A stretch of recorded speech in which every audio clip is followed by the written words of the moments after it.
Sometimes life stops offering second chances, and you learn to accept it. For Julian, a 49-year-old single father, romance had become a distant memory. He'd spent over a decade raising his son alone, working long hours just to survive. When his friend pushed him into one last blind date, he only agreed to stop the nagging. Walking into that cafe, he expected nothing, maybe an awkward hour before returning to his quiet life. Then Vivian arrived. She was warm, genuine, and surprisingly easy to talk to. As they shared coffee, Julian had no idea this gracious woman sitting across from him was a self-made millionaire. What mattered was the unexpected connection forming between them, something he thought was gone forever. Could one evening change everything he believed about his future? Before we continue, tell us where you're tuning in from. And if this story touches you, make sure you're subscribed because tomorrow I've saved something extra special for you. The alarm clock buzzed at 5:30, the same as it had every weekday morning for the past 12 years. Julian reached over and silenced it with the practiced efficiency of a man whose body no longer needed the prompt. In the grey, pre-dawn light, filtering through the thin curtains of his bedroom, he lay still for a moment, listening to the familiar sounds of the building coming alive around him. Mrs. Chen, upstairs, was already moving around her kitchen. The couple next door had their television on, morning news murmuring through the walls. Julian's apartment was small but clean, a two-bedroom on the third floor of a building that had seen better decades. The rent was manageable on a teacher's salary, which was why he'd stayed here even when Kieran had outgrown sharing the cramped living space. His son had the larger bedroom now, the one that used to belong to both Julian and Margot before. He stopped that thought before it could take root. 12 years was long enough to have learned which memories to hold and which to gently set aside. In the bathroom, Julian studied his reflection while shaving. 49 looked back at him, with silver threading through dark hair that had once been uniformly brown. Lines creased the corners of his eyes, deeper on the left where he squinted at whiteboards all day. He'd kept himself in decent shape, still ran 3 mornings a week when his knees cooperated, but there was no denying the years had left their mark. The apartment smelled like coffee by the time Kieran shuffled out of his room, still half asleep, hair sticking up in directions that defied physics. At 16, the boy had shot past Julian's height, all long limbs and angles, but his face still held traces of the child he'd been. "Morning, Dad," Kieran mumbled, heading straight for the coffee pot. "Since when do you drink coffee?" Julian asked, though he'd noticed the dwindling supply for weeks now.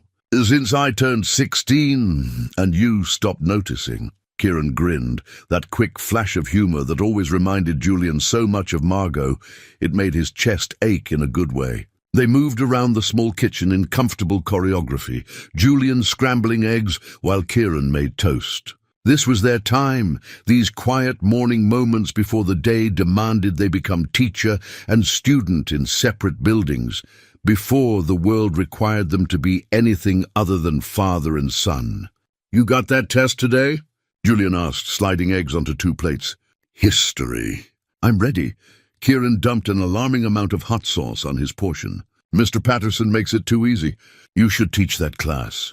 "Mr. Patterson has seniority and a curriculum I don't get to touch." Julian sat across from his son at their small table, the one that wobbled unless you knew to put pressure on the left side. "But I appreciate the vote of confidence." They ate in companionable silence for a while, the kind that only comes from years of shared space and mutual understanding. Julian had worked hard to build this with his son after Margot died, to create a home that felt safe and stable even when the world had tilted sideways. Kieran had been 4 when they lost her, old enough to remember his mother, but young enough that Julian had become the primary source of comfort and constancy. On top of the microwave sat a handmade wooden box, its surface worn smooth by years of handling. Julian had crafted it himself in those first raw months of grief, needing something to do with his hands during Kieran's nap times. Inside it held a pair of impossibly tiny shoes, the ones Kieran had worn home from the hospital as a newborn. Sometimes Julian would take them out late at night, marveling at how something so small had grown into this remarkable young man sitting across from him. "So, Uncle Dennis is coming by later," Kieran said in that careful tone that meant he knew something Julian didn't. "Is he?" Julian set down his fork. "Any particular reason?" "He mentioned something about wanting to talk to you."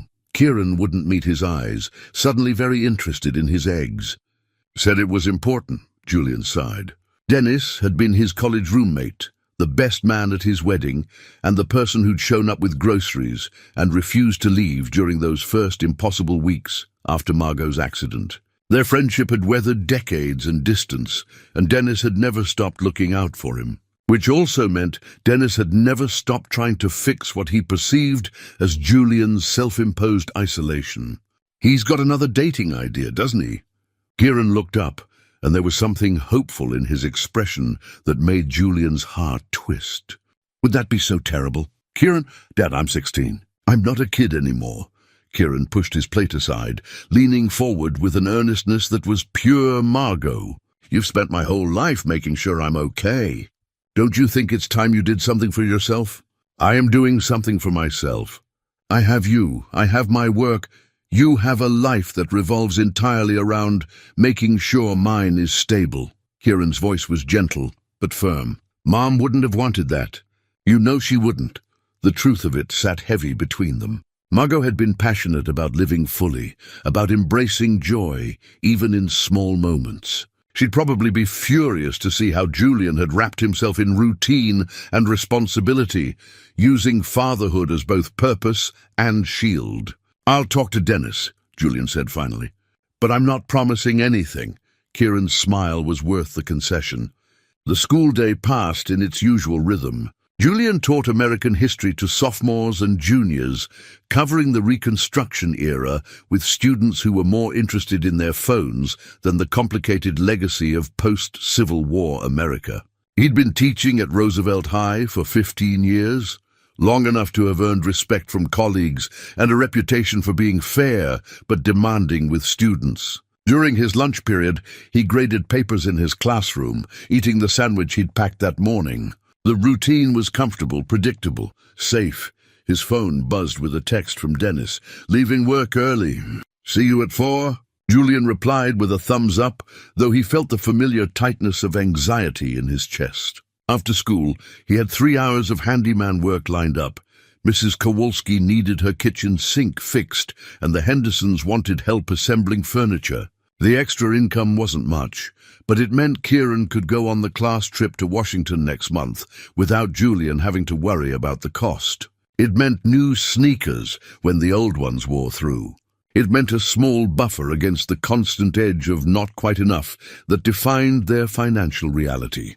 By the time Julian made it home, showered and changed into clean clothes, Dennis was already there, sitting on the front steps of the building with 2 coffees from the good place on 7th Street. "You didn't have to do that," Julian said, accepting the cup gratefully. "I know. That's why I did it." Dennis stood, and they climbed the stairs together. He was shorter than Julian, stockier, with the kind of easy confidence that came from a life that had generally worked out according to plan. He owned a successful insurance agency, had been happily married for 20 years, and seemed genuinely baffled by Julian's reluctance to seek the same contentment. Inside the apartment, Kieran conveniently disappeared into his room, leaving them alone in the living room with its worn couch and bookshelf crammed with paperbacks and Kieran's trophy collection from various academic competitions. "So," Dennis said, settling onto the couch, "I'm going to skip the part where we talk about work and the weather and just tell you what I came here to say." "That's ominous." "It's been 12 years. Julian, I'm aware of how long it's been." "Are you?" Dennis leaned forward, elbows on his knees. "Because from where I'm sitting, you're still living like you're waiting for permission to move forward." Julian started to object, but Dennis held up a hand. "I'm not saying you haven't done an incredible job with Kieran. You have. He's a great kid, and that's because of you. But he's going to be leaving for college in 2 years, and then what? You're going to rattle around this apartment, grade papers, and fix sinks until you retire. There are worse lives. There are better ones too. Dennis pulled out his phone, scrolling to something. I have a colleague. Her name is Vivian. She's smart, successful, and she's been single for a while for the same reason you have. She got so focused on building her career that relationships fell by the wayside. Dennis, one date. That's all I'm asking. One dinner, a couple of hours of your time. If there's nothing there, fine. But if there is, he paused, his expression softening. You deserve to be happy, Julian. Not just content. Happy. Julian looked down at his coffee, at the familiar cracks in the table beneath it, at all the small, ordinary details of a life that had become so carefully constructed it left no room for surprise. What if I'm not ready? He asked quietly. What if you'll never feel ready, and the only way to find out is to try? They sat in silence for a moment, the weight of friendship and history making the conversation possible. One date, Julian said finally. But I'm choosing the place, and I'm paying. Dennis's grin was triumphant. Done. I'll set it up for this Saturday. The cafe on Lexington and 43rd. 7 o'clock. After Dennis left, Julian stood at his bedroom window, looking out at the city as evening settled over it. In his wallet, tucked behind his driver's license, was a photo of Margot from their wedding day, her smile bright and full of promise. He'd carried it every day since she died, a talisman against loneliness and a reminder of what love looked like. Maybe it was time to remember that love didn't have to be only a memory. Maybe, just maybe, it could be a possibility again. Saturday arrived with the weight of inevitability. Julian woke early despite not having set an alarm, his mind already spinning through scenarios and exit strategies. The date wasn't until 7, but anxiety had a way of expanding time, making hours feel both too long and too short. Kieran noticed his distraction over breakfast.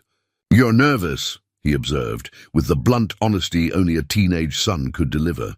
I'm not nervous. Julian searched for a better word and came up empty. Fine, I'm nervous. Good, that means you actually care. Kieran poured himself more orange juice. What are you going to wear? I hadn't thought about it. Dad. Kieran stood, already heading toward Julian's bedroom. Come on. We're doing this right. For the next 20 minutes, Julian endured his son's fashion consultation, which consisted mostly of Kieran vetoing anything too formal or too casual. They finally settled on dark jeans, a button-down shirt in deep blue, and the leather jacket Julian had owned since before Kieran was born. Much better, Kieran declared.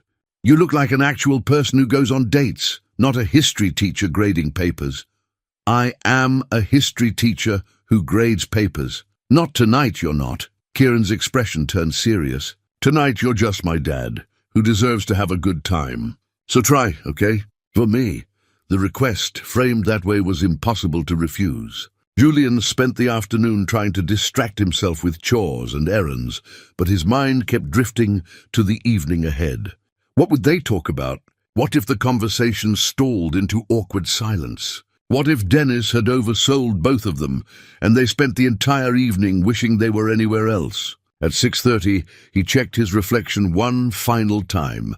The shirt fit well enough, though it pulled slightly across the shoulders. His hair was combed but not overly styled. He'd shaved carefully, nicking himself only once. On his wrist, he wore the vintage silver watch Margot had given him for their 5th anniversary, its face slightly scratched, but still keeping perfect time. It felt like bringing a piece of her with him, a reminder of what love had been and a talisman against whatever came next. You look great, Dad, Kieran said from the doorway. Really?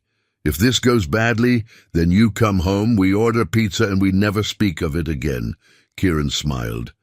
But give it a real chance, okay? The cafe Dennis had chosen was in a part of downtown Julian didn't frequent, where the buildings were newer and the streets cleaner than his own neighborhood. The Roasted Bean occupied a corner space with floor-to-ceiling windows and exposed brick walls, the kind of place that served $7 lattes and played jazz softly enough to encourage conversation. Julian arrived 10 minutes early, his stomach tight with nerves. The hostess, a young woman with bright red hair, greeted him warmly. Do you have a reservation? I'm meeting someone. 7 o'clock. He realized he didn't know whose name Dennis had used. Actually, I'm not sure. No worries. You can wait at the bar if you'd like, or I can seat you now. Julian chose a table by the window, positioning himself so he could see the entrance. The cafe was moderately busy, filled with couples and small groups engaged in animated conversation. Everyone seemed to know what they were doing, how to inhabit this space designed for connection. Julian felt like an imposter, a man playing a role he'd forgotten how to perform. He ordered water and checked his phone compulsively, though there were no new messages. 6:55, 6:57, 7 o'clock. And then she walked in. Julian's first thought was that Dennis had undersold her. His second thought was that he was absolutely out of his depth. Vivian moved through the cafe with the kind of quiet confidence that drew eyes without demanding them. She was tall, with dark hair that fell in soft waves past her shoulders, and she wore a simple cream-colored blouse with dark slacks that somehow managed to look both elegant and approachable. There was nothing ostentatious about her appearance, but everything about her presence suggested someone comfortable in her own skin. She spotted him immediately, her expression shifting into a warm smile as she approached. "Julian?" He stood so quickly, he nearly knocked over his water glass. "Yes, hi, Vivian?" "Guilty." She extended her hand, and when he shook it, her grip was firm and warm. "It's nice to meet you. Dennis speaks very highly of you. He exaggerates." Julian pulled out her chair, a gesture that felt both old-fashioned and necessary. "I hope you didn't have trouble finding the place." "Not at all. I worked nearby, actually." She settled into her seat with easy grace. "Though I'll admit I was a little nervous about this." The confession surprised him. "You were?" Blind dates are always a gamble. Her eyes, he noticed, were a striking hazel that seemed to shift between green and gold in the cafe's lighting. But Dennis was persistent, and I figured the worst that could happen is I'd have good coffee and interesting conversation. A server appeared to take their order. Vivian requested a cappuccino and the roasted vegetable panini. Julian, suddenly aware he hadn't eaten since lunch, ordered the same. "So," Vivian said once they were alone again, "Dennis tells me you're a history teacher. What made you choose that path?" It was a polite opening question, the kind that should have been easy to answer. But Julian found himself pausing, considering the real answer rather than the rehearsed one. "My father was a teacher," he said slowly. "He taught English at a community college, and he loved it, not for the prestige or the money, because there wasn't much of either, but because he genuinely believed education could change lives. I grew up watching him care about his students, really care, and I wanted to do the same thing. That's beautiful." Vivian's interest seemed genuine, not just polite. "Do you think it's lived up to that expectation?" "Most days," Julian smiled. "Some days, I'm just trying to keep 17-year-olds awake long enough to learn about the Sherman Antitrust Act. But then you'll have a student who gets it, who sees the connections between past and present, and it makes all the rest worthwhile." Their coffee arrived, and the conversation flowed more easily than Julian had dared hope. Vivian asked thoughtful questions, and she listened, really listened, to his answers in a way that made him want to keep talking. She had a gift for drawing people out, he realized, for making them feel heard. "What about you?" he asked. "What do you do?" "I'm in business consulting," she said, which felt simultaneously specific and vague. "I work with companies on strategic planning, operational efficiency, that sort of thing. It's less exciting than it sounds." "I doubt that." "Well, it pays the bills." She smiled over the rim of her cup. "Though I'll admit it doesn't have the same noble purpose as teaching. I'm not changing lives or inspiring the next generation." "You might be, just in different ways." They talked about books. She loved mysteries and literary fiction, and about travel. Vivian had been to places Julian had only read about: Thailand, Morocco, Portugal. But she spoke about these places with appreciation rather than showing off, focusing on the people she'd met and the unexpected moments rather than ticking off tourist landmarks. "What about you?" she asked. "Where would you go if you could travel anywhere?" Julian considered. "Italy, maybe. Rome specifically. To walk through the Forum and see the layers of history all in one place." He paused. "Though honestly, I haven't traveled much since my son was born. It's been... He stopped, uncertain how much to reveal. Dennis mentioned you're a single father, Vivian said gently. That must be challenging. It has its moments. Julian found himself wanting to tell her more, to explain how Kieran had become his whole world. My wife passed away 12 years ago. Kieran was 4, so it's been just the two of us for a while now. Vivian's expression softened with genuine empathy, not pity. I'm sorry. That must have been incredibly difficult. It was. It is, but Kieran, he's the best thing in my life. Smart, kind, funny. He's 16 now, and somehow we've made it work. Somehow? Vivian shook her head.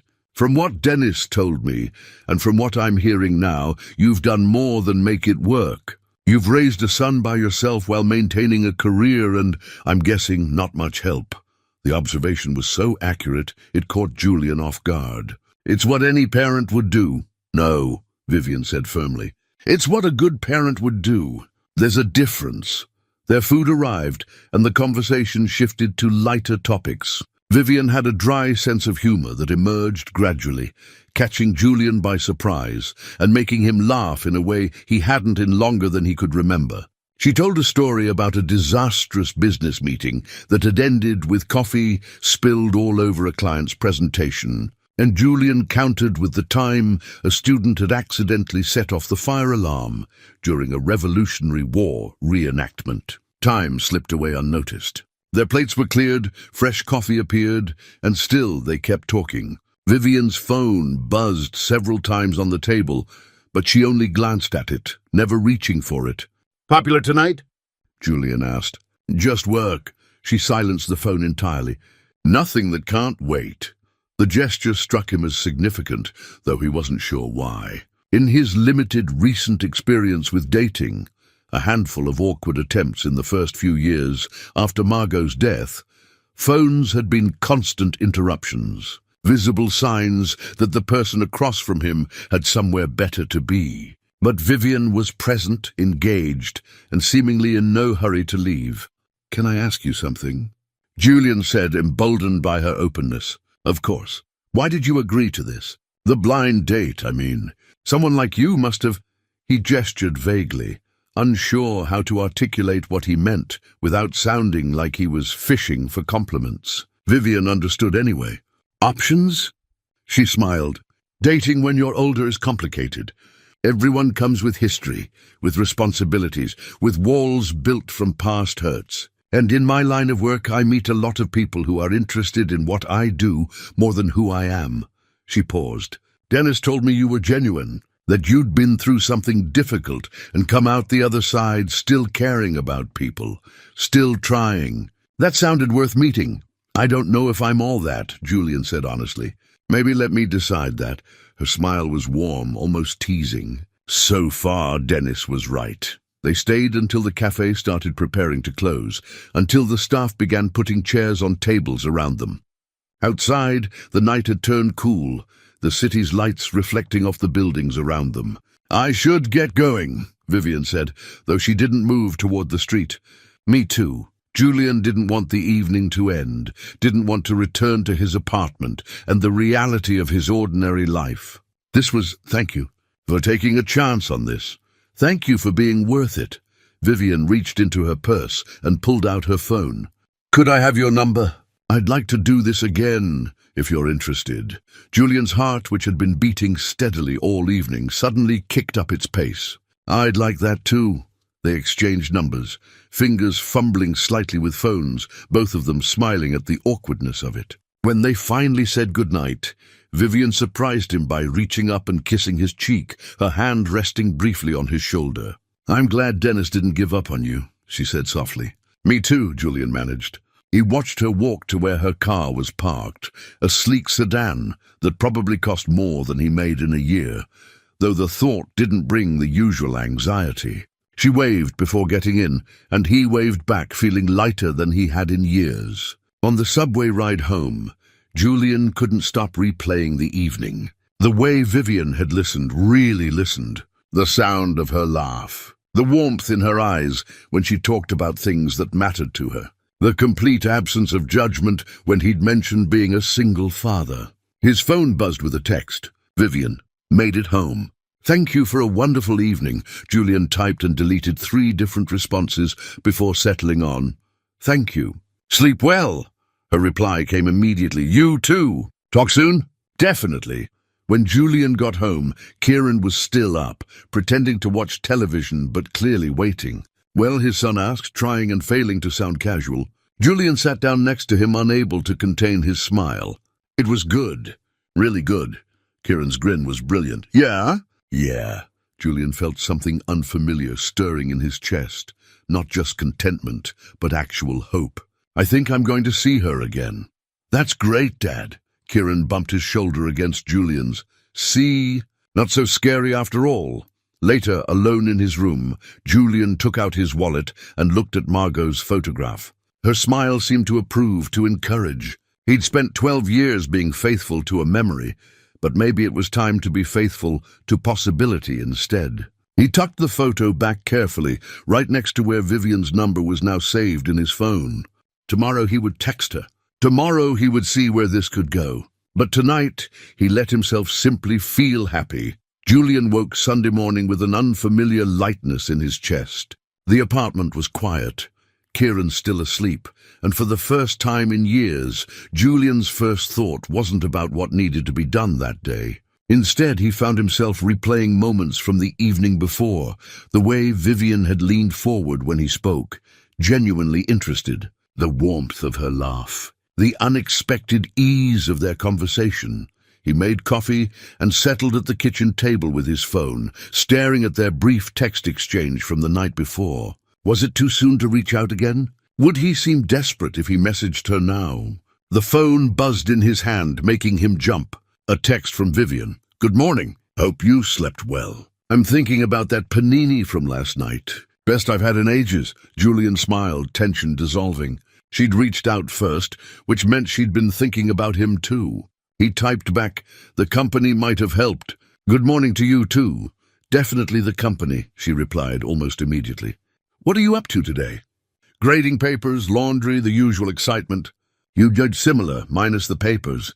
Though I do have to review some contracts." Riveting Sunday stuff. They texted back and forth throughout the morning, easy exchanges that required no performance. Vivian sent him a photo of her coffee mug, oversized, with a quote from Virginia Woolf printed on the side. Julian responded with a picture of his own mug, a chipped ceramic thing Kieran had made in middle school art class that read, "World's okayest dad," in uneven lettering. "That's perfect," Vivian wrote. "And I bet you're better than okay." When Kieran finally emerged from his room around noon, he found Julian actually smiling at his phone, texting with Vivian. His son asked, grabbing cereal from the cabinet, "How did you know her name?" "Uncle Dennis texted me last night asking how it went." Kieran grinned. "I told him you came home, looking like you'd forgotten how to be miserable. He seemed pleased. Dennis needs a hobby. Dennis has a hobby. It's called fixing your life." Kieran sat down across from him. "So when are you seeing her again?" "I don't know yet. We're just talking." "Dad." Kieran fixed him with a look that was far too knowing for 16. "Don't overthink this. If you like her, ask her out again. It's not complicated, but it felt complicated." Julian couldn't shake the awareness that Vivian existed in a different world than he did. Even without knowing the details of her work, he could sense the difference in their circumstances. The way she dressed, the car she drove, the casual mention of international travel, these were markers of a life he didn't lead. Still, when she suggested meeting for a walk in the botanical gardens on Tuesday afternoon, Julian found himself agreeing before doubt could interfere. The next 2 days passed in a pleasant haze of anticipation. Julian caught himself checking his phone between classes, smiling at Vivian's messages. They shared small details about their days, her frustration with a difficult client, his amusement at a student's creative interpretation of the Monroe Doctrine. The conversations felt natural, building a foundation of familiarity. Tuesday arrived with perfect weather, the kind of early autumn afternoon that made the city feel almost pastoral. Julian met Vivian at the garden entrance at 4, having left school as soon as his last class ended. She was waiting by the gate, wearing jeans and a soft grey sweater, looking more relaxed than she had at the cafe. When she saw him, her face lit up in a way that made Julian's stomach flip. "Hi," she said, and somehow that one word carried warmth and welcome. "Hi yourself." Julian felt suddenly awkward, unsure whether to hug her or shake her hand, or just stand there smiling like an idiot. Vivian solved the problem by linking her arm through his, a gesture that felt both casual and intimate. "Come on. I want to show you the chrysanthemum display. It's supposed to be spectacular this year." They walked through paths lined with late-blooming flowers, past fountains and benches occupied by elderly couples and young families. Vivian asked about his teaching, and Julian found himself telling her things he rarely shared. His frustration with standardized testing that reduced learning to memorization. His hope that a few students each year would catch his passion for understanding how the past shaped the present. "You really love it," Vivian observed. "Teaching, I mean. It's not just a job for you. Is that naive?" Julian asked. "In today's world, where everything is supposed to be about career advancement and maximizing income, it's refreshing." She paused to examine a display of golden mums, their petals catching the afternoon light. "I spend most of my time with people who measure everything in quarterly returns and profit margins. Someone who cares about something beyond the bottom line that matters." Julian noticed the way she'd phrased it, deflecting attention from her own work. "What about you? Do you love what you do?" Vivian considered the question as they resumed walking. "I'm good at it. I find it intellectually engaging. But love?" She shook her head. "I don't know if I'd use that word. It's more like I built something and now I'm responsible for maintaining it. There's satisfaction in that, but it's not the same as passion. You built something." Julian picked up on the phrasing. "Your own company?" "Something like that." Vivian's tone suggested she didn't want to elaborate, and Julian respected the boundary. "Tell me about Kieran. What's he like?" The question opened a floodgate.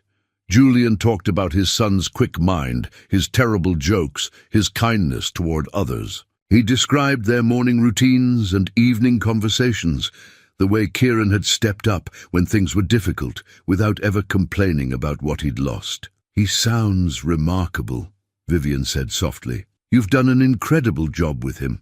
"I've tried, some days better than others." They found a bench overlooking a small pond where ducks glided across the water. Sitting beside her, Julian was acutely aware of the small space between them, the way Vivian's shoulder almost touched his. "Can I ask you something?"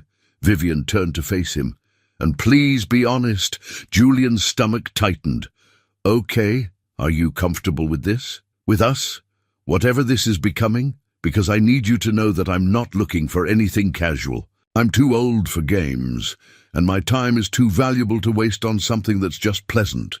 The directness should have been intimidating, but instead, Julian found it clarifying. "I'm not looking for casual either. To be honest, I'm terrified. I haven't done this in so long, and I don't know if I remember how, but I want to try." Vivian smiled, reaching over to take his hand. Her fingers were warm, her grip confident. "That's all I needed to hear." They sat like that for a while, hands clasped, watching the ducks and the late afternoon light filtering through the trees. Julian couldn't remember the last time he'd felt this present, this aware of a single moment's potential. "I should probably tell you," Vivian said eventually, "that my work can be demanding. There are times when I'll have to cancel plans or be distracted by my phone. I don't want that to blindside you. I appreciate the warning." Julian squeezed her hand gently. "And I should tell you that Kieran comes first, always. If that's a problem, it's not a problem. It's one of the things I admire about you." Vivian turned to look at him directly. "You're a good father, Julian. That's not something to apologize for." As the sun began to set, casting golden light across the garden, they walked back toward the entrance. At the gate, Vivian pulled a small envelope from her purse. "What's this?" Julian asked. "Just a note. Read it later." She kissed his cheek, lingering a moment longer than she had before. "Thank you for today." Julian waited until he was on the subway home before opening the envelope. Inside was a simple card with Vivian's handwriting. "Thank you for being exactly who you are. Let's not wait so long for the next time. V. He tucked the note carefully into his wallet, right next to Margot's photograph, and allowed himself to believe that maybe, just maybe, he deserved this second chance at happiness. By Friday, Julian and Vivian had settled into a rhythm of daily communication that felt as natural as breathing. They texted throughout the day, called each other in the evenings after Kieran had gone to bed, and made plans for the weekend with an ease that surprised Julian. The anxiety he'd expected, the constant worry about whether he was doing this right, had given way to something steadier. Saturday morning arrived with Kieran unusually focused on his appearance, changing shirts 3 times before settling on a dark blue button-down. "You're nervous," Julian observed, amused. "I'm meeting your girlfriend for the first time." "Of course I'm nervous." And Kieran examined himself in the mirror, then turned to Julian. "What if she doesn't like me? She'll like you. But more importantly, what if you don't like her?" Kieran paused, considering this. "Do you really care what I think?" "More than anything." Julian sat on the edge of Kieran's bed. "If you're not comfortable with this, we'll figure something else out. Your opinion matters." "That's a lot of pressure, Dad." "Welcome to being part of a team." They'd agreed to meet Vivian for lunch at a casual place near the apartment, a diner that served breakfast all day and had been their go-to spot for years. Julian wanted Kieran to feel comfortable, to be on familiar ground for this first meeting. Vivian was already there when they arrived, seated in a booth by the window.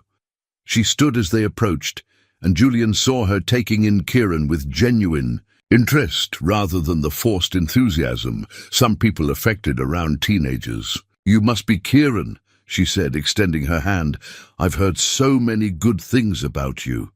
Kieran shook her hand, and Julian could see him evaluating her, measuring her against whatever standard he'd constructed. "Nice to meet you." They settled into the booth, Julian and Kieran on one side, Vivian across from them. The server brought menus, though Julian and Kieran barely glanced at theirs, already knowing what they'd order. "Your dad tells me you're interested in engineering," Vivian said after they'd ordered, diving straight past small talk into actual conversation. "Mechanical engineering, yeah." Kieran's posture relaxed slightly. "I like understanding how things work, building stuff. Dad says I've been taking things apart since I could hold a screwdriver." "And putting them back together?" Vivian asked with a slight smile. "Most of the time," Kieran grinned. "There was this incident with a vacuum cleaner when I was 7. "We don't talk about the vacuum cleaner," Julian interjected, making Vivian laugh. The conversation flowed more easily than Julian had dared hope. Vivian asked Kieran about school, about his college plans, about the robotics club he'd mentioned to Julian. She listened with the same focused attention she'd given Julian on their dates, treating Kieran like an adult worth engaging rather than a child to be patronized. "What about you?" Kieran asked with the bluntness only teenagers could pull off. "What do you do? Dad's been weirdly vague about it." Vivian glanced at Julian, amusement in her eyes. "Has he? I work in investment management. I run a firm that helps other companies make strategic decisions about their resources." "So you're like a consultant?" "Something like that." Vivian took a sip of her coffee. "It's less exciting than it sounds. Lots of spreadsheets and meetings. But you must be good at it," Kieran pressed.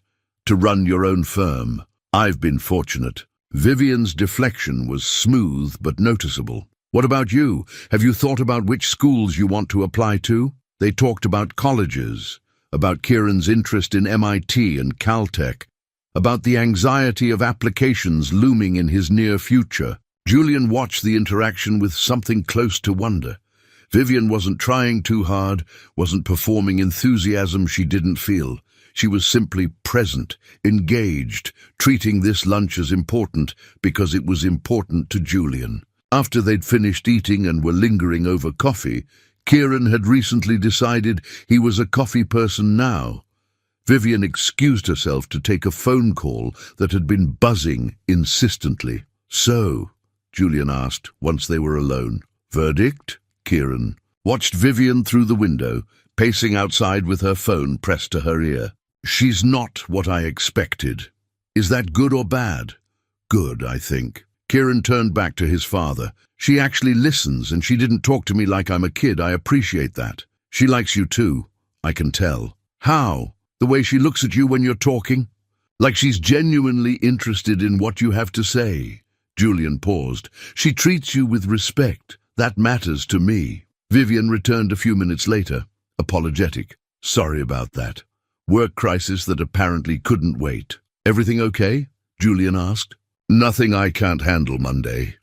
She settled back into the booth. Where were we? They spent another hour together. The conversation ranging from music to movies to Kieran's terrible jokes that somehow always made Vivian laugh. When they finally left the diner, Kieran announced he was meeting friends at the library for a study group.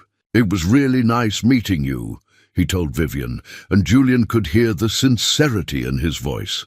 You too, Kieran? Good luck with that physics test your dad mentioned. After Kieran left, Julian and Vivian walked slowly back toward where she'd parked her car, neither of them in a hurry to end the afternoon. He's wonderful, Vivian said.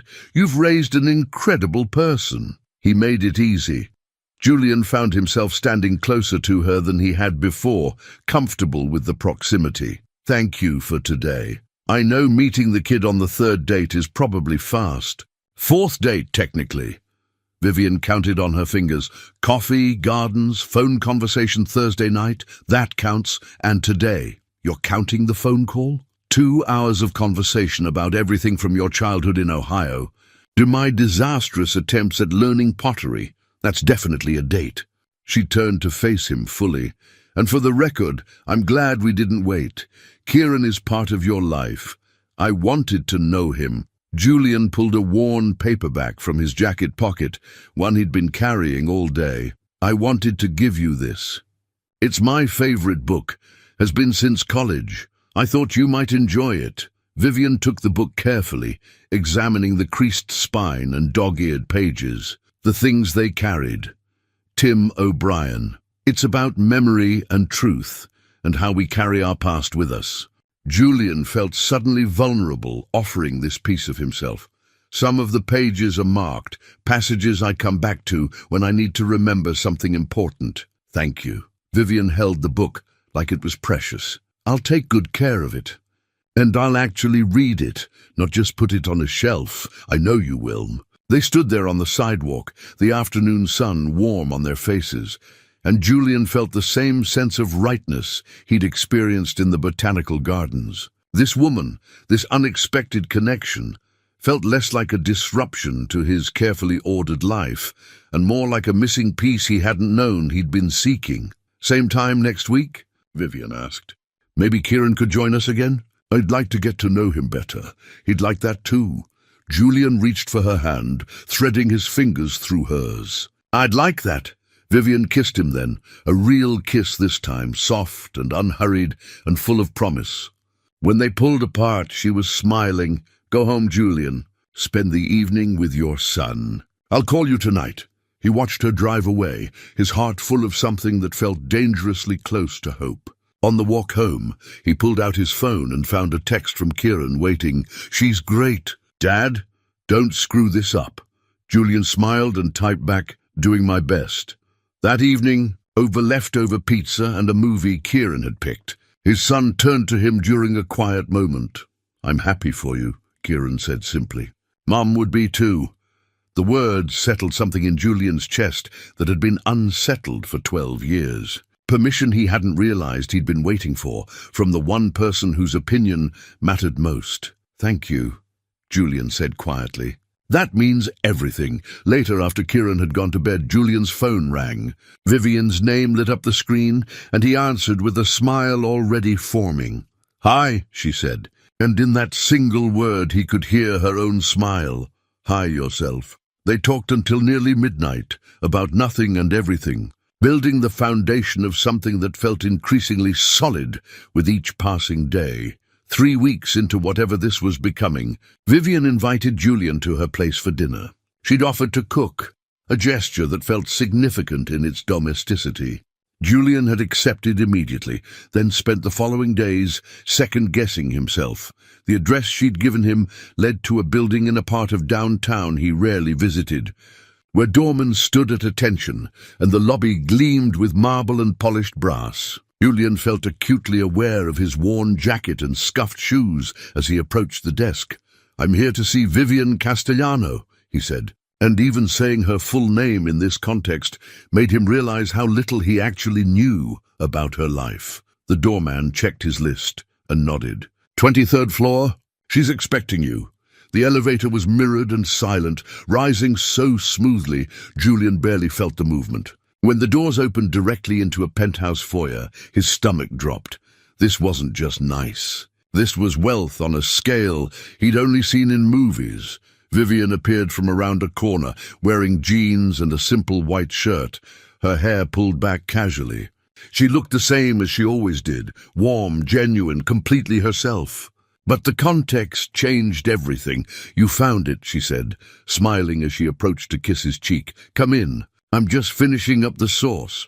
Julian followed her through the foyer into an open living space that seemed to stretch on forever. Floor-to-ceiling windows offered panoramic views of the city, the lights just beginning to twinkle as evening settled. The furniture was modern but comfortable, the art on the walls probably worth more than his annual salary. Everything spoke of taste and resources far beyond his understanding. Julian struggled for words that didn't sound insulting. "It's beautiful." "It's too big," Vivian said with a slight shrug. "But the view sold me. Would you like some wine?" I opened a bottle to breathe. She led him into a kitchen that looked like something from a magazine, all clean lines and expensive appliances. Yet despite the obvious cost of everything around them, Vivian moved through the space with the same ease she'd shown at the diner, pulling ingredients from the refrigerator and checking something on the stove. "I hope you like pasta," she said. "It's about the only thing I can cook well. My mother's recipe. She insisted I learn at least one proper meal before I left home." Julian accepted the wine glass she offered, trying to reconcile the woman he'd come to know with the obvious wealth surrounding them. "Your mother sounds wise." She was practical. "I knew I'd be too stubborn to hire a chef, even if I could afford one." Vivian stirred the sauce, then turned to face him fully. "You're quiet. Are you okay?" "I'm fine. He gestured vaguely at their surroundings. "This is a lot to take in. I should have prepared you better." Vivian set down her spoon, her expression apologetic. "I didn't want the money to be what you saw first. I wanted you to know me before you knew about all this." "Investment management," Julian said slowly. "You run a firm?" That was probably an understatement. "Probably." Vivian leaned against the counter, watching him carefully. "I started the company 15 years ago, with money I'd saved, working 80-hour weeks at someone else's firm. We do well, very well. I won't apologize for my success, but I also don't want it to be the thing that defines me to you." Julian took a sip of wine, which probably cost more than he wanted to know, and tried to sort through the tangle of emotions. He wasn't angry, she hadn't lied to him. But the scale of the difference between their lives suddenly felt enormous. "I'm not upset," he said finally. "I'm just realizing how different our worlds are." "Are they?" Vivian moved closer. "Because from where I'm standing, we both work hard, we both value family, and we both appreciate things that have nothing to do with price tags. The numbers in my bank account don't change who I am any more than the numbers in yours change who you are." Easy to say when you have the numbers. The words came out sharper than he'd intended, and Vivian flinched slightly. Julian immediately regretted it. "I'm sorry," he said quickly. "That wasn't fair." "No, you're right." Vivian crossed her arms, not defensively but thoughtfully. "I do have privilege, a lot of it. But I also remember what it was like not to have it. My parents came here with nothing, literally nothing. My father worked construction. My mother cleaned houses. We lived in a 2-bedroom apartment with 7 people. I put myself through college on scholarships and student loans I only finished paying off 5 years ago." Julian studied her face, seeing something he'd missed before, the determination, the drive of someone who'd built rather than inherited. I'm not trying to compare struggles, Vivian continued. What you've been through raising Kieran alone, I can't imagine how hard that's been. But I do understand working for everything you have. And I understand that money changes circumstances, not character. My parents taught me that. She turned back to the stove, adjusting the heat under the pasta water. On a shelf near the refrigerator, Julian noticed a framed photograph, a younger Vivian with an older couple, all three of them smiling in front of a modest house. The woman had Vivian's eyes, the man her determined jaw. "Your parents?" he asked. "Both gone now. Dad had a heart attack 8 years ago. Mom followed 2 years later. Cancer." Vivian's voice carried the weight of old grief. "They never got to enjoy what I built. That's my biggest regret." Julian moved to stand beside her, understanding settling over him. "They would have been proud of you. Maybe. They definitely would have liked you."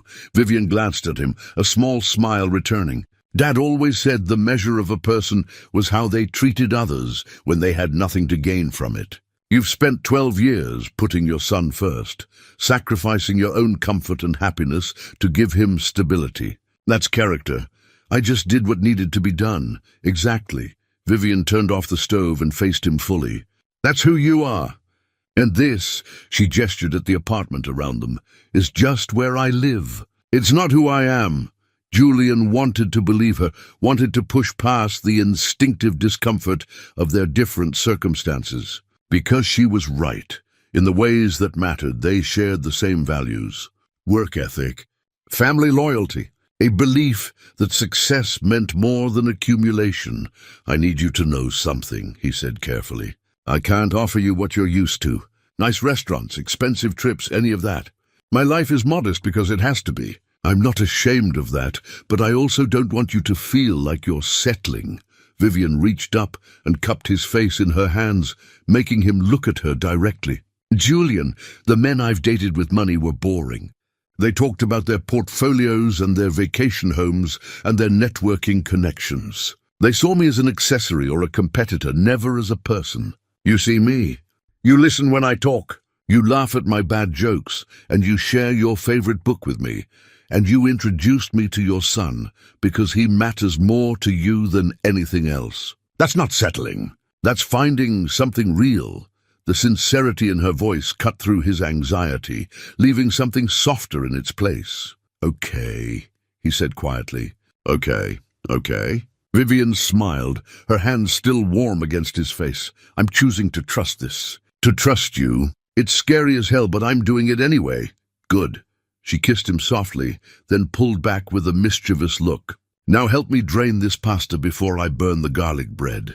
They cooked together in the enormous kitchen, Vivian directing while Julian followed instructions. And slowly, the apartment stopped feeling like foreign territory. It was just a space where someone he cared about lived, nothing more complicated than that. Over dinner at her dining table, which seated 12 but felt intimate with just the two of them, they talked about safer subjects. Kieran's upcoming robotics competition, a difficult project Vivian was managing.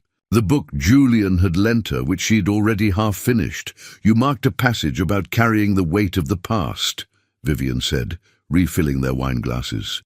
"It stuck with me. This idea that we carry our history everywhere, that it shapes who we become." Margot loved that book, Julian admitted. She said it helped her understand why I was the way I was. Her family was all present-focused. What's happening now? What's coming next? But I've always been the person who remembers everything, who can't help but see how the past connects to the present. That's what makes you a good teacher, maybe. Or maybe it's what makes me stubborn about letting go. Vivian was quiet for a moment, then said softly, "You're allowed to have a past and a future. They don't cancel each other out." The observation was so gentle, so understanding, that Julian felt something release in his chest, a tension he'd been carrying since Margot died. Julian woke in unfamiliar softness, disoriented for a moment, before remembering where he was. Vivian's bedroom faced east, and morning light streamed through gauzy curtains, painting everything in warm gold. Beside him, Vivian still slept. Her hair spread across the pillow, one hand curled near her face. They talked until nearly midnight, the conversation flowing as easily as it always did. When Vivian had suggested he stay rather than take the late subway home, Julian had hesitated only a moment before agreeing. Kieran was staying overnight at his friend's house for a gaming marathon, and the thought of leaving this space, this warmth, had felt impossible. Now, watching Vivian sleep, Julian felt the weight of what was happening settle over him. This wasn't casual anymore. Maybe it never had been. This was the kind of connection that changed things, that required decisions and vulnerability and trust. Vivian's eyes opened slowly, focusing on him with a sleepy smile. "Morning, morning." Julian reached over to brush hair from her face. "I didn't mean to wake you." "You didn't. I'm naturally an early riser." "Hazard of the job." She stretched, then settled closer to him. "Coffee?" "That sounds perfect." They moved to the kitchen together, Vivian in an oversized shirt and Julian in his clothes from the night before. And the domesticity of it, the ease of moving around each other, the comfortable silence, felt both new and remarkably natural. Over coffee and toast at her kitchen island, Vivian seemed to come to some internal decision. "I want to tell you something," she said, "about how I got here to all this." She gestured vaguely at the apartment around them. "Not because I'm trying to prove anything, but because I want you to understand." Julian listened as she talked about her childhood in a cramped apartment in Queens, sharing a bedroom with her two sisters. Her father leaving for work at 5 in the morning, coming home after dark with concrete dust in his hair. Her mother taking cleaning jobs in Manhattan, traveling 2 hours each way to scrub toilets in the apartments of people who never learned her name. "I was good at math," Vivian said. "Really good. My high school counselor pushed me to apply for scholarships, convinced me I could go to college, even though no one in my family ever had.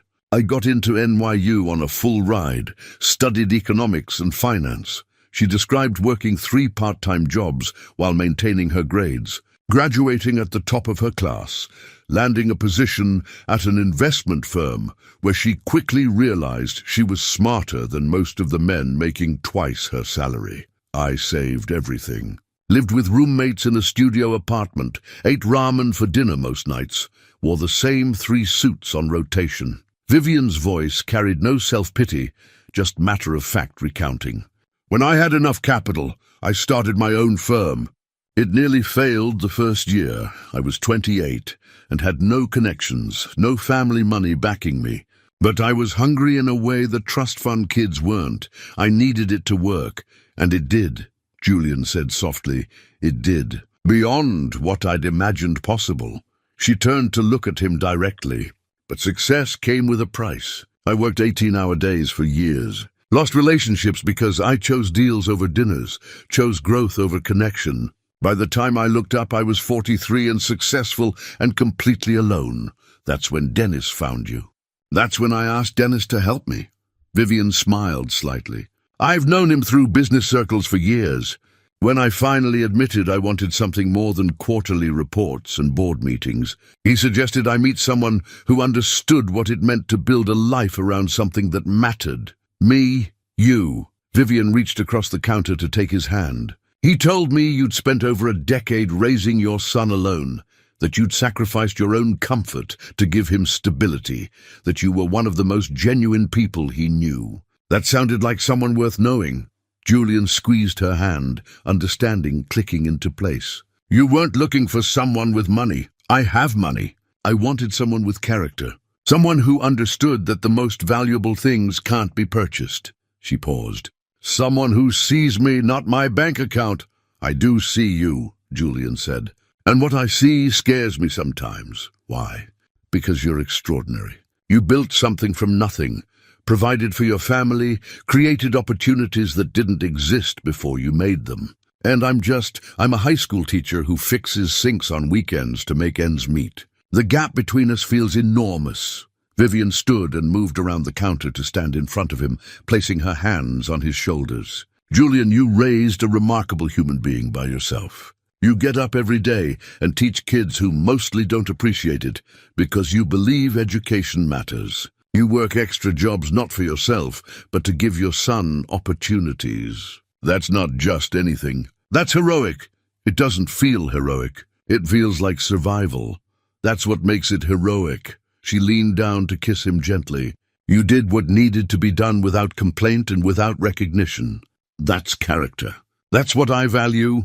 Julian pulled her closer, resting his forehead against hers. I'm falling for you. That terrifies me, but it's true. Good.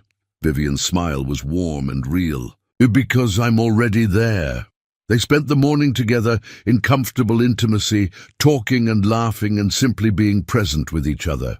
Around noon, Julian reluctantly said he needed to go home, check on Kieran, handle the weekend routine that was his normal life. Come back tonight? Vivian asked as she walked him to the elevator. Bring Kieran if he wants. We could order pizza, watch a movie. Nothing fancy. He'd like that. So would I. The kiss goodbye lingered, neither of them quite ready to break the connection. When Julian finally left, stepping back into the elevator with its mirrored walls, he caught his reflection and was surprised by what he saw. He looked happy. The lines around his eyes seemed softer, his posture more relaxed. This was what hope looked like. At home, he found Kieran already back from his friend's house, sprawled on the couch with his laptop. How was gaming night? Julian asked. Long. We made it to level 47 before crashing around 4 in the morning. Kieran looked up with a knowing smile. How was your evening? Good, really good. Julian sat down beside his son. Vivian invited us both over tonight. Pizza and a movie. You interested? Sure. Kieran closed his laptop. Dad, can I ask you something? Always. Are you happy? Like actually happy, not just okay happy? The question was so direct, so earnest, that Julian took a moment to consider his answer carefully. I am, he said finally. For the first time in a very long time, I feel like I'm not just going through motions. Like there's something to look forward to beyond making sure bills are paid and you're taken care of. That's good. Kieran nodded seriously. You deserve that. And Vivian seems like someone who actually gets you, which is important. When did you get so wise? I've been watching you my whole life. Kieran's voice was gentle. I know what sacrifice looks like. I know what it means that you put everything aside for me. But I'm not a little kid anymore, Dad. I want you to have your own life too. Julian pulled his son into a hug, grateful beyond words for this remarkable person he'd raised. Thank you. That evening, the three of them sat in Vivian's living room with pizza boxes spread across the coffee table, arguing good-naturedly about which movie to watch. Kieran lobbied for a sci-fi thriller, Vivian suggested a mystery, and Julian ended up being the tiebreaker, choosing the mystery to Kieran's dramatic protests. Halfway through the film, Julian glanced over to find Kieran actually engaged in the story, making comments that made Vivian laugh. On his other side, Vivian had her hand resting comfortably on his knee, her attention split between the screen and the conversation. This, Julian thought, was what family could look like. Not the same as what he'd had with Margot, but something new and equally valuable. Different shapes of love, different configurations of home. You okay? Vivian whispered, noticing his distraction. Yeah, Julian whispered back. I really am. Later, after they'd dropped Kieran at home and Julian had returned to Vivian's apartment, she asked him the question he'd been expecting. What happens next? With us, I mean. Julian considered carefully. I want to keep seeing you. I want to see where this goes. But I need you to understand that my life is complicated. I have Kieran. I have my work. I have responsibilities I can't just set aside. I'm not asking you to set anything aside. Vivian curled against him on the couch, her head on his shoulder. I'm asking to be part of it. All of it, the complicated parts included. Even the parts where I sometimes have to cancel because Kieran needs something, or where I can't afford expensive dates or trips. Especially those parts. Because those are the parts that matter. She lifted her head to look at him. I don't want to be separate from your real life, Julian. I want to be in it. He kissed her then, slow and certain, and let himself believe that maybe this was possible after all. The envelope arrived on a Tuesday afternoon, certified mail requiring Julian's signature. He'd been home for less than an hour, still wearing his teaching clothes, when the postal worker knocked. The return address meant nothing to him, a law firm in Connecticut he'd never heard of. Inside was a document with language that made his blood run cold. Petition for custody modification, filed by Gerald and Patricia Whitmore, regarding the minor child Kieran Whitmore Cross, Margot's parents, seeking custody of his son. Julian read the document 3 times, his hands shaking, unable to process what he was seeing. The claims were laid out in cold legal language: inadequate financial resources, unsuitable living conditions, inability to provide opportunities commensurate with the child's needs and potential. They were calling him an unfit father. The room seemed to tilt around him. Julian sat down heavily at the kitchen table, the papers spread before him like evidence of his failure. 12 years. 12 years of doing everything right, of sacrificing everything for Kieran, and this was how they saw him. Poor, inadequate, not enough. The door to Kieran's room opened. His son emerged, took one look at Julian's face and stopped. "Dad, what's wrong?" Julian tried to find words and discovered his throat had closed. He pushed the papers across the table instead. Kieran read quickly, his expression shifting from confusion to anger. "This is insane. They can't do this." "Apparently they can." Julian's voice sounded distant to his own ears. "They've hired a lawyer, a good one based on this letterhead, but why? They barely even know me. They send a birthday card once a year and that's it."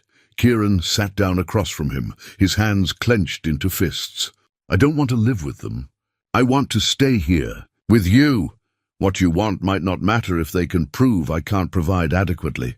That's garbage. You've provided everything I've ever needed. I've provided what I could afford." Julian gestured around their modest apartment, which apparently isn't enough in their eyes. "They're talking about educational opportunities, extracurricular activities, cultural exposure, all the things money can buy that I can't give you." Kieran's face flushed with anger. "I don't care about any of that. You think I want to live in some big house with strangers who only decided they wanted me now? Where were they when I was 4 and Mom died? Where were they every year after that?" The question hung between them, sharp and unanswerable. Margot's parents had been disapproving of Julian from the start. He hadn't come from the right background, didn't have the right pedigree. After Margot's death, they'd made a few cursory attempts at contact before essentially disappearing from their grandson's life. Now suddenly, they wanted custody. Julian's phone rang. Dennis. He let it go to voicemail, unable to face conversation. But it rang again immediately, and this time Julian answered. "I just heard," Dennis said without preamble. "Gerald Whitmore called my office this afternoon. He's using connections to gather information about you. Work history, financial records, living situation." "Julian, this is serious. I know it's serious. I'm holding the petition in my hands. You need a lawyer." "A good one," Julian laughed, the sound brittle. "With what money?" "I've got maybe 3,000 in savings. That won't even cover a retainer for the kind of attorney who could go up against what they can afford. Then we figure something out. I can loan you." "I can't take your money, Dennis. Then what are you going to do? Represent yourself and hope for the best?" Julian didn't have an answer. The weight of impossibility pressed down on him, making it hard to breathe. After he hung up, Kieran was watching him with an expression that broke Julian's heart, fear mixed with determination.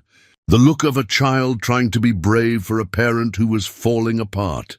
"We'll figure this out," Kieran said, with more confidence than the situation warranted. "We always do." But Julian wasn't sure there was a way to figure this out. Not when the other side had resources he couldn't match, when the legal system measured adequacy in terms of bank accounts and zip codes. He didn't tell Vivian. For 3 days, he carried the weight of it alone, responding to her texts with forced normalcy, cancelling their weekend plans with a vague excuse about work. He couldn't bear to tell her, couldn't stand the thought of her pity or, worse, her offer to help. This was his problem. His failure. His inadequacy laid bare in legal documents, but Vivian knew him well enough by now to sense when something was wrong. On Friday evening, she showed up at his apartment unannounced, concern clear in her expression. "What's going on?" she asked when he opened the door. "And don't tell me nothing. You've been distant all week. Julian wanted to turn her away, to protect her from this mess. But the exhaustion of carrying it alone finally broke through his resistance. "Come in," he said quietly. They sat at his kitchen table, the same table where he'd first read the petition, and Julian handed her the documents. Vivian read in silence, her expression growing more serious with each page. "When did this arrive?" she asked finally. "Tuesday. And you didn't tell me?" "What was I supposed to say?" "That Margot's parents think I'm too poor to raise my own son." "That they're probably right?" Julian's voice cracked. "You've seen my life, Vivian. This apartment, my salary, the way I have to work extra jobs just to keep ahead of bills. They're going to walk into court and prove that I can't give Kieran what he deserves. That's not what this says." Vivian set down the papers, her voice sharp. "This says they think money equals parenting. It doesn't. In court it might. Not if you have proper legal representation." Vivian pulled out her phone, already scrolling through contacts. "I know someone. Beverly Chen. She's a family law specialist, one of the best in the state. Let me call her. Vivian, I can't afford. I'm not asking you to afford anything. Let me help." Julian stood abruptly, moving to the window, unable to look at her. "I can't take your money. Don't you see how that makes everything worse? I'm already not enough. I'm not going to become the guy who needs his girlfriend to solve his problems. This isn't about your pride, Julian. This is about Kieran. It's about both." He turned to face her. "If I take your money, if I let you fix this, then what am I? The Whitmores are right. I'm the poor guy who can't provide for his own son without help." Vivian stood and crossed to him, her expression fierce. "You've been providing for Kieran alone for 12 years. You've given him a home, stability, love, everything that actually matters. The Whitmores disappeared from his life, and now they want him back because, why? Guilt? Some late-blooming sense of duty? That's not parenting. But they have resources I don't. They can give him opportunities. He doesn't want their opportunities. He wants you." Vivian took his hands, forcing him to meet her eyes. "I've spent time with Kieran. I've seen how he looks at you, how he talks about you. That boy loves you. He doesn't care about your bank account. He cares that you show up for him every single day." Julian felt tears burning behind his eyes. "What if it's not enough? What if the court decides money matters more than... Then we fight harder, together." Vivian's voice softened. "Julian, I'm not offering to fix this for you. I'm offering to stand beside you while you fight. There's a difference. Let me help. Not because you need saving, but because people who care about each other help when it matters." The resistance in Julian crumbled. He'd been carrying this alone for so long, not just this week, but for 12 years, that he'd forgotten what it felt like to share the weight. "Okay," he whispered. "Okay." Vivian pulled him into an embrace, and Julian finally let himself break, the fear and exhaustion of the week pouring out.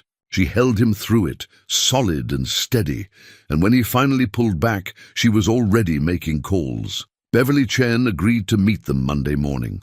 Vivian explained the situation in clear, concise terms, and Julian could hear the attorney's professional interest sharpening. After Vivian hung up, she turned to Julian with determination in her eyes. "We're going to win this, not because of money, but because you're the right parent for Kieran. Everything else is just details." Julian wanted to believe her, needed to believe her, because the alternative, losing his son, was unthinkable. That night after Vivian left, Julian went into Kieran's room. His son was at his desk, supposedly doing homework, but obviously distracted.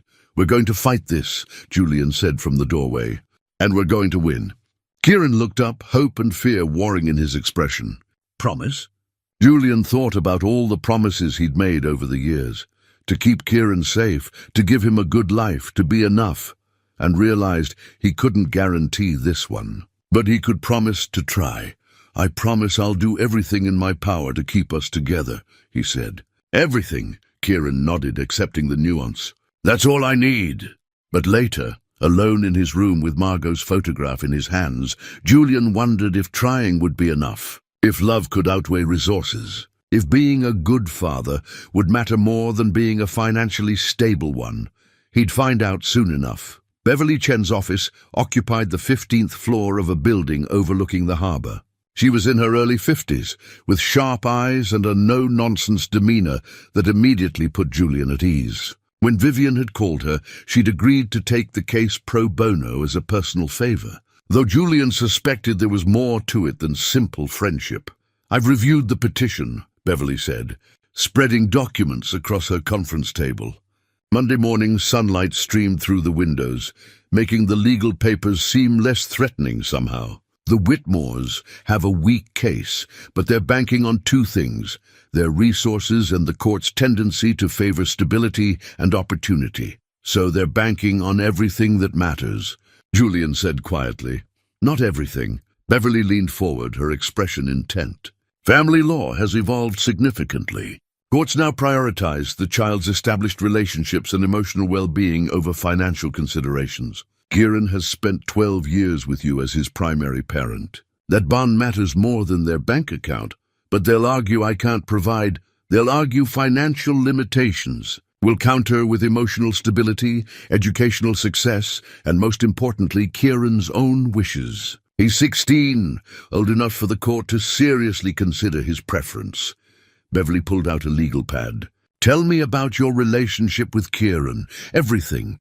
The daily routines, the important moments, how you've supported his development. For the next 2 hours, Julian talked. He described their morning rituals, the way they navigated disagreements, Kieran's academic achievements and personal growth. He explained how they'd built a life together after Margot's death, creating stability through consistency and love, even when resources were tight.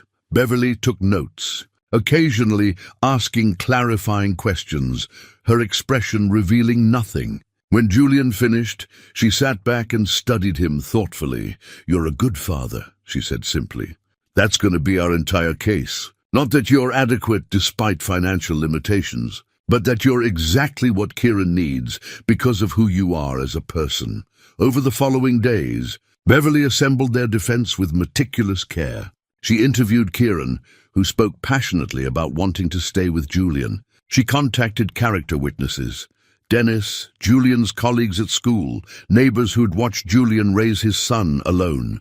She requested academic records showing Kieran's consistent excellence, documentation of his extracurricular involvement, evidence of a stable, nurturing home environment.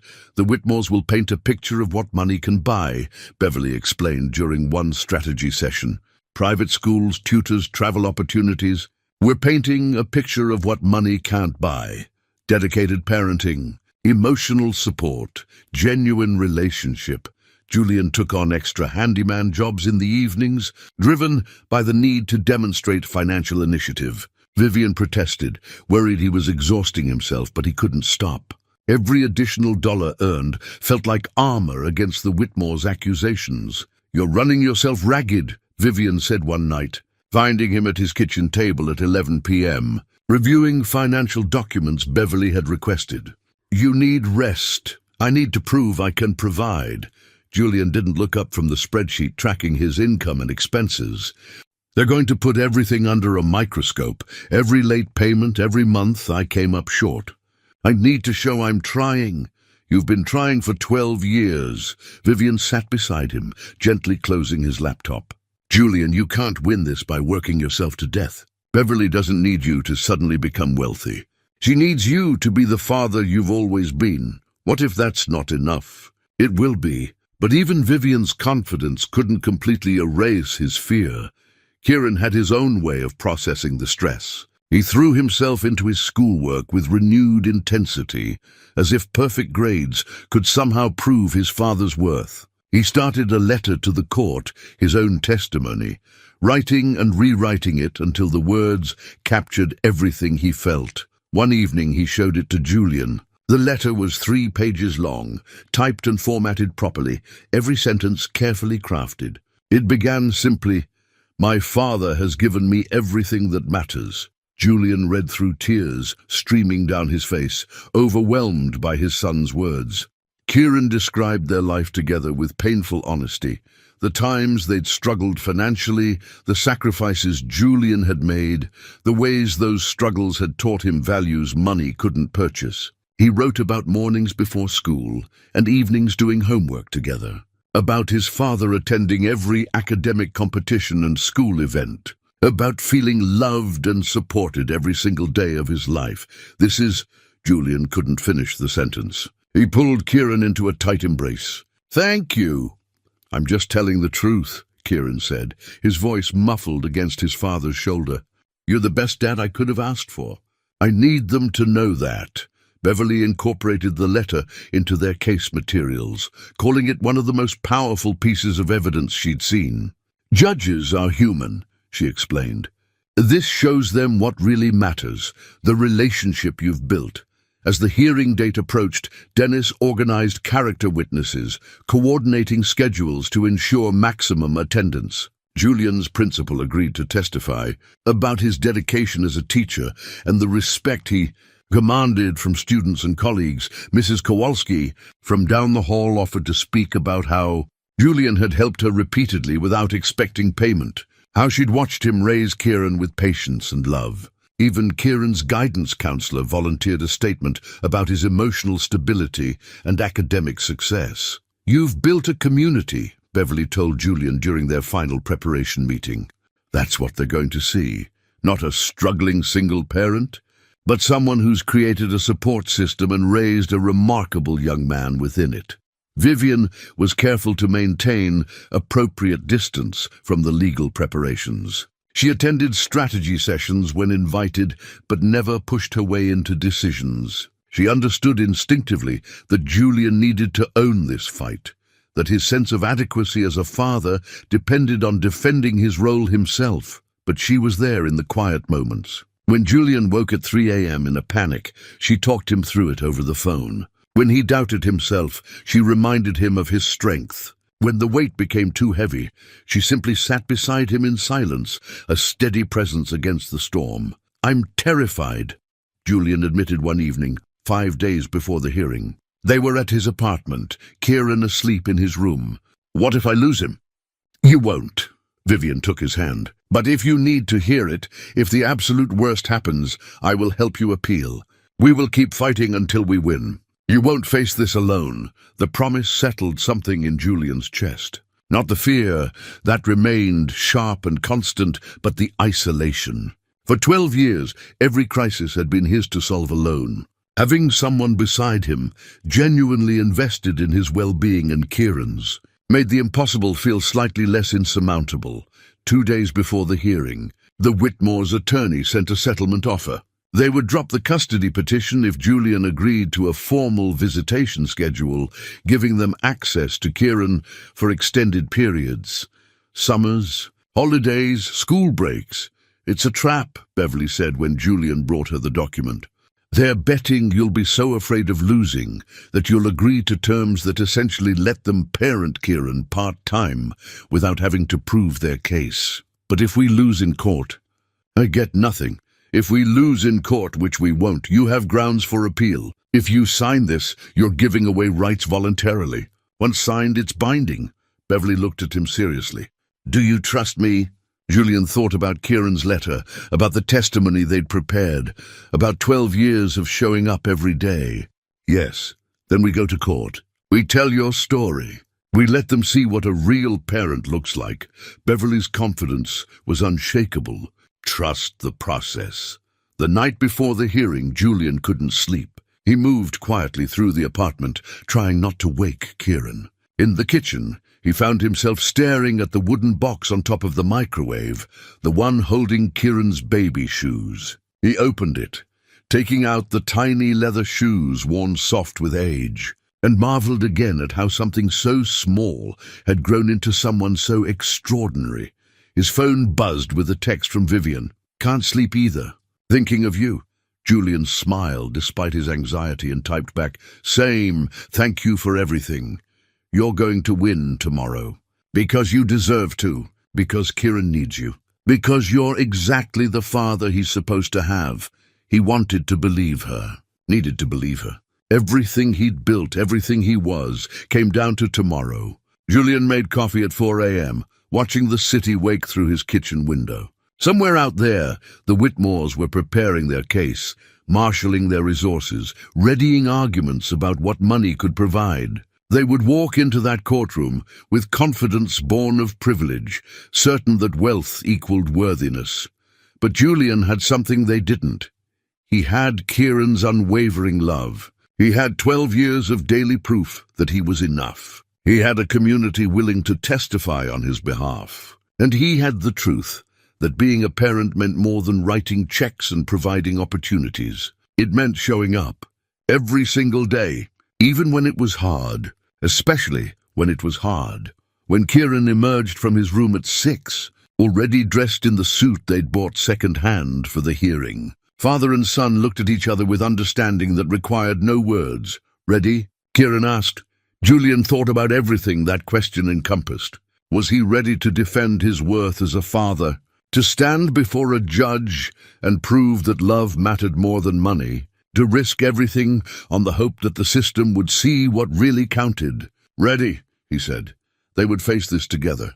Whatever came next, they would face it as they always had, as a team, as family, as two people who'd chosen each other every day for 12 years and weren't about to stop now.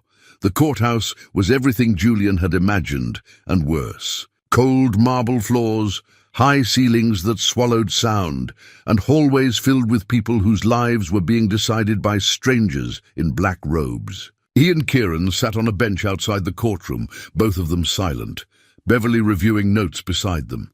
Vivian had offered to attend, but Julian had gently declined. This felt too intimate, too raw to have her witness. She'd understood, though her hug that morning had conveyed everything she couldn't say. At 9:30, the Whitmores arrived. Gerald was tall and silver-haired, wearing a suit that probably cost more than Julian's monthly rent. Patricia was elegant in a way that spoke of country clubs and charity galas, her pearls understated but unmistakably real. They didn't acknowledge Julian or Kieran, moving past them as if they were invisible. "Breathe," Beverly murmured. "Remember, they have money. You have truth." The courtroom itself was smaller than Julian expected, more intimate. Judge Patricia Morrison presided, a woman in her 60s with steel-grey hair and an expression that revealed nothing. Beverly had called her fair but exacting, someone who cared more about facts than theatrics. The Whitmore's attorney spoke first. His name was Richard Beaumont, and everything about him radiated expensive competence. He laid out their case with clinical precision. Gerald and Patricia Whitmore, successful business owners with substantial assets, seeking custody of their grandson to provide opportunities his current guardian could not afford. "The petitioners love their grandson," Beaumont said, his voice smooth and practiced. "They recognize that Mr. Cross has done his best under difficult circumstances. But best effort and best outcome are not the same thing. Kieran is a bright young man with exceptional potential. The Whitmores can provide private education, college preparation, cultural experiences, and financial security that his current situation simply cannot match." Beaumont presented financial records, the Whitmores' substantial assets compared to Julian's modest income, documentation of their home, a 6-bedroom estate in Connecticut with grounds and amenities, letters from prestigious private schools expressing interest in Kieran's enrollment. "This is not about love," Beaumont continued. "No one disputes that Mr. Cross cares for his son, but caring is not enough. Kieran deserves every advantage, every opportunity. The Whitmores can provide that. Mr. Cross, through no fault of his own, cannot." Julian felt each word like a physical blow. The arguments were logical, reasonable, devastating. He glanced at Kieran, who sat rigid beside him, jaw clenched. When it was Beverly's turn, she stood with quiet confidence. "Your Honor, the petitioners would have you believe this case is about resources. It's not. It's about relationship. It's about 12 years of daily devoted parenting versus sudden interest from grandparents who were largely absent from this child's life." Beverly called her first witness, Dennis. He spoke about knowing Julian since college, watching him navigate sudden single parenthood with grace and dedication. "Julian didn't just survive those years," Dennis testified. "He thrived. He showed up for Kieran every single day. School events, doctor appointments, late-night homework sessions. I've never seen someone more committed to being a good father." The Whitmore's attorney cross-examined briefly, establishing that Dennis was a close friend whose testimony might be biased. Dennis didn't flinch. "I'm biased toward the truth," he said simply. "And the truth is, Julian has been an exceptional father." Next came Julian's principal, who described his dedication as a teacher and the respect he commanded from students and colleagues. Mr. Cross brings the same commitment to his classroom that he brings to parenting. Consistent, thoughtful, genuinely invested in the success of those in his care. Mrs. Kowalski testified about the neighbor she'd watched raise Kieran alone, never complaining, always kind. "That boy is polite, respectful, happy. You don't get that from money. You get that from good parenting."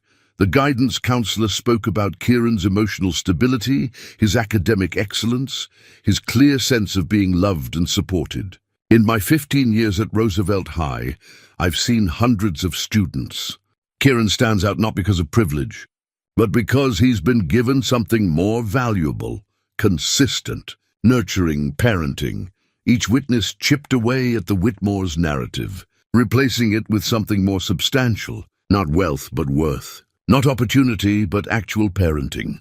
Then Beverly called Julian to the stand. His hands shook as he took the oath. The courtroom felt too bright, too exposed. But when he looked at Kieran, his son's expression, proud, trusting, certain, steadied him.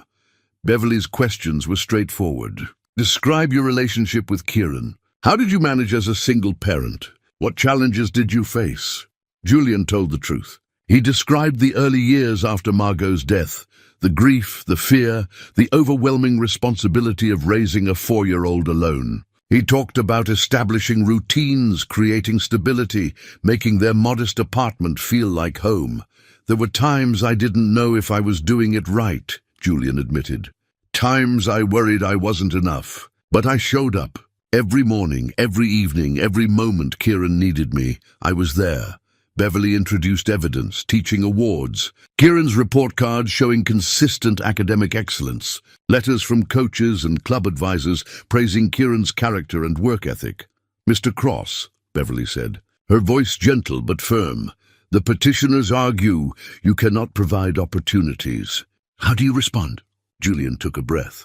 "I've provided everything that matters. Love, support, guidance, stability. I've worked multiple jobs to ensure Kieran has what he needs. Not what money can buy, but what actually builds a person. Values, work ethic, kindness, resilience. The Whitmores can offer expensive schools and fancy trips. I've offered something more valuable. A father who's present, engaged, and devoted to his well-being every single day." He saw Gerald Whitmore shift uncomfortably. Patricia's expression remained neutral, but something in her eyes suggested his words had landed. Beaumont's cross-examination was sharp. He pressed on finances, late utility payments, the need for weekend handyman work, the modest apartment. Each question designed to highlight inadequacy. "Mr. Cross, do you deny that your income is significantly below the Whitmores?" "No." "Do you deny that you've struggled financially while raising Kieran?" "I don't deny struggling. I deny that struggle equals failure." Julian met Beaumont's eyes steadily. "I've given my son a home filled with love and support. That's not inadequacy. That's success." Beverly redirected, giving Julian the chance to present one final piece of evidence. He pulled a worn journal from his jacket, Margot's journal from the year before she died. "My wife kept this. She wrote about our dreams for Kieran, her hopes for his future." Julian's voice caught. "May I read an entry?" Judge Morrison nodded. Julian opened to a page marked with a faded ribbon. March 15th. "Watched Julian with Kieran today at the park. The way he listens, really listens when our son talks. The patience he shows teaching him to tie his shoes for the 100th time. If anything ever happens to me, I know Kieran will be okay. Because Julian is exactly the father our son needs. Present, patient, endlessly loving. Some men provide financially. Julian provides everything else." His voice broke on the last words. "She trusted me to raise our son. For 12 years I've honored that trust." The courtroom was silent. Julian saw Patricia Whitmore wipe her eyes quickly. Beverly called Kieran to the stand as her final witness. He walked forward with steady purpose, his hand firm as he took the oath. Julian watched his son, No longer the 4-year-old who'd clung to him after Margot's funeral, but a young man who'd grown into someone remarkable. "Kieran," Beverly began gently, "tell the court about your relationship with your father." Kieran looked directly at the judge, his voice clear and unwavering. "My dad is my hero, not because he's perfect or rich or can buy me everything, but because he's been there every single day of my life. When I was scared, when I needed help, when I just wanted someone to listen, he was always there." "What about your grandparents?" "The Whitmores?" "I barely know them." Kieran's honesty was stark. "They send a birthday card once a year. That's it. Now suddenly they want custody?" "It feels like they're trying to fix guilt, not build a relationship." Beaumont objected to the characterization, but Judge Morrison allowed it with a stern look. "The witness may share his perspective," Beverly continued. "If the court granted custody to your grandparents, how would that affect you?" "It would destroy me." Kieran's voice cracked slightly. "My dad and I are a team. We've been through everything together. Moving me to Connecticut with people I don't know, away from my school and friends, and the life we've built. That's not helping me. That's punishing both of us for not having enough money." He pulled out his letter, asking permission to read it. The judge nodded. Kieran read steadily, his words painting a picture of their life together. "The morning routines before school. The way Julian attended every academic competition, cheering louder than anyone else. How they navigated tough conversations about Kieran's mother, about grief, about growing up. The sacrifices Julian made quietly, going without, so Kieran could have what he needed. My dad taught me that being rich means having people who love you, not having money in the bank," Kieran concluded. "He's the richest person I know, and I don't want to lose him." When Beaumont cross-examined, he tried to paint a picture of better opportunities with the Whitmores. Private tutors, prep schools, connections that could open doors. "Don't you want those advantages, Kieran?" "Not if they cost me my father." Kieran's response was immediate. "There's no advantage worth that. But surely you recognize that your grandparents could provide things your father cannot." "They can provide money." "My dad provides everything else."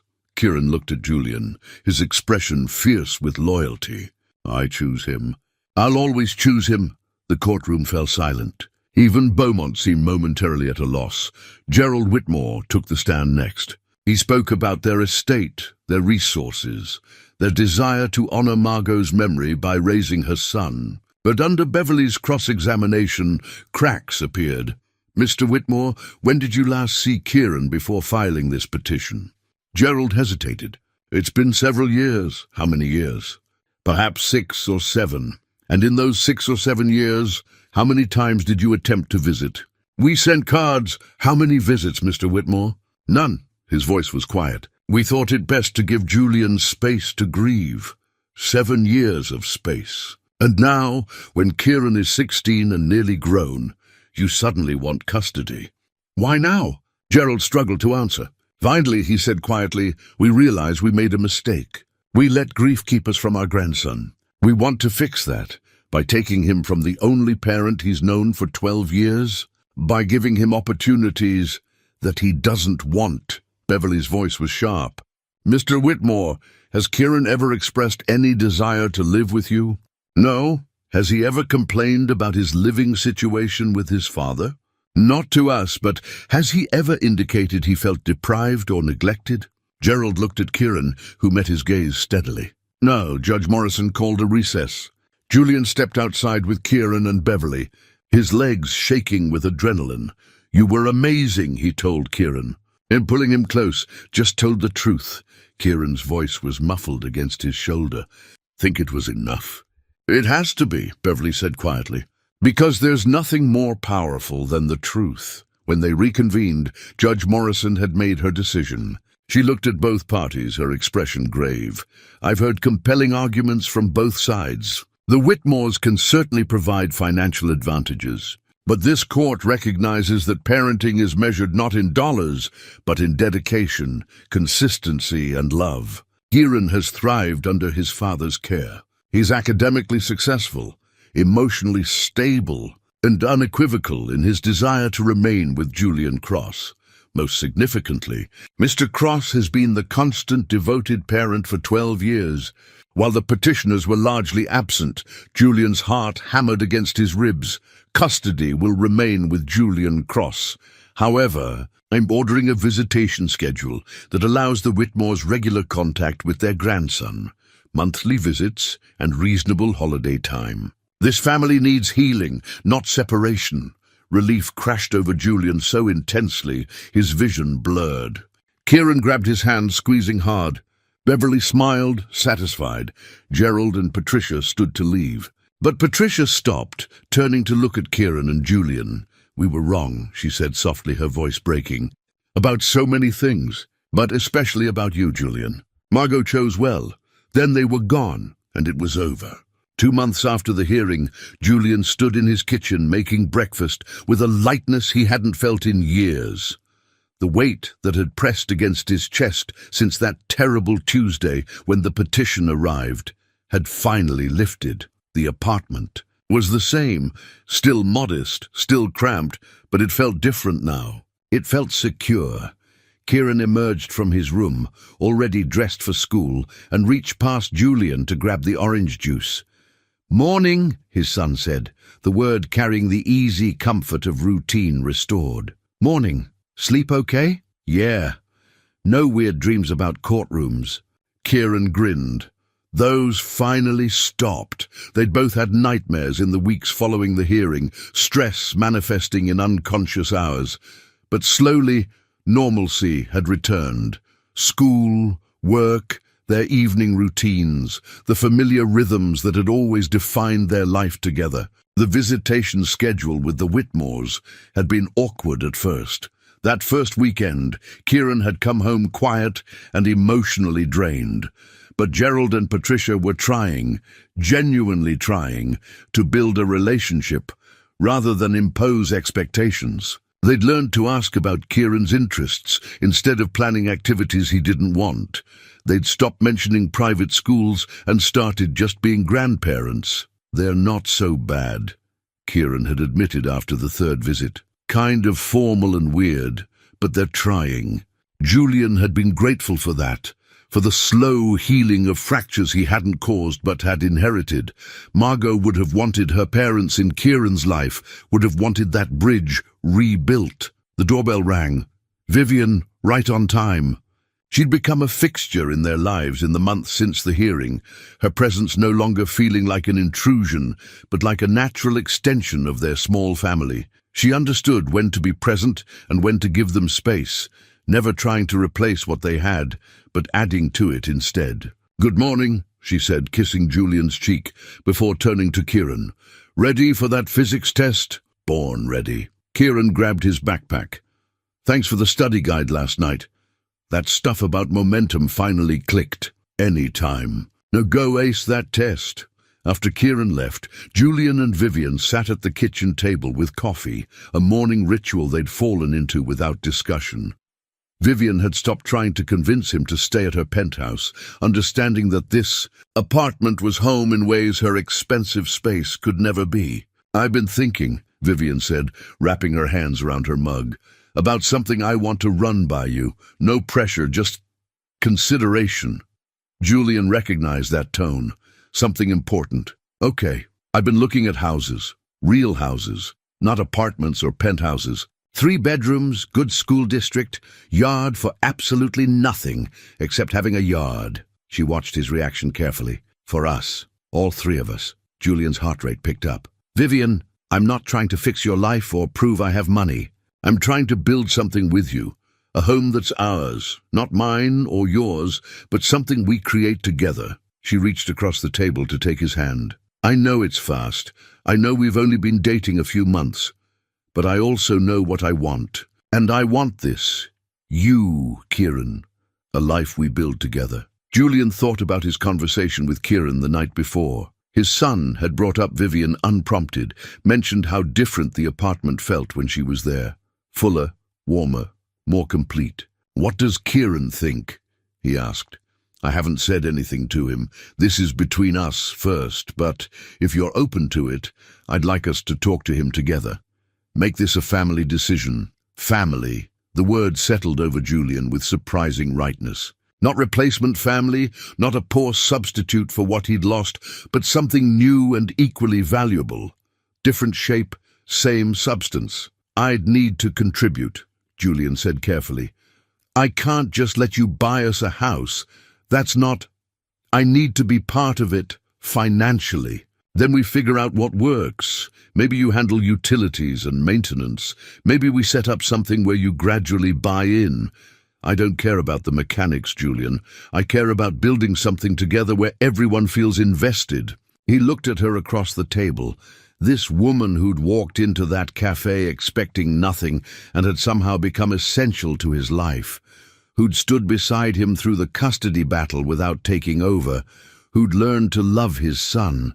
Not as a condition of loving him, but because Kieran was remarkable in his own right. Let's talk to Kieran, he said. Tonight, all three of us. Vivian's smile was radiant. That evening, they gathered in the living room. Kieran sat on the couch between them, looking between his father and Vivian with barely concealed curiosity. So this is either really good news or really bad news, he said, based on how nervous you both look. Julian laughed despite his nerves. Vivian has something she wants to discuss with both of us. She explained about the house, about wanting to build a life together, about making this a joint decision. Kieran listened with an expression that started skeptical and shifted to something more open. You're talking about moving in together, he asked. Like permanent? Eventually, yes, Vivian said. If that's something you're comfortable with. Your opinion matters, Kieran. This affects your life as much as ours. Kieran was quiet for a long moment. Then he said, Can I ask you something? Anything. Are you doing this because you feel sorry for us? Because we don't have much? No. Vivian's answer was immediate and firm. I'm doing this because your father is the kindest, most genuine person I've ever met. Because you're an incredible young man I'm honored to know. Because when I imagine my future, you're both in it. Not as a project or a charity case, but as the family I choose. Family, Kieran repeated softly. Then he looked at Julian. What do you think, Dad? I think I'm terrified and hopeful in equal measure, Julian admitted. This is new territory for both of us. But I also think... He glanced at Vivian, then back to his son.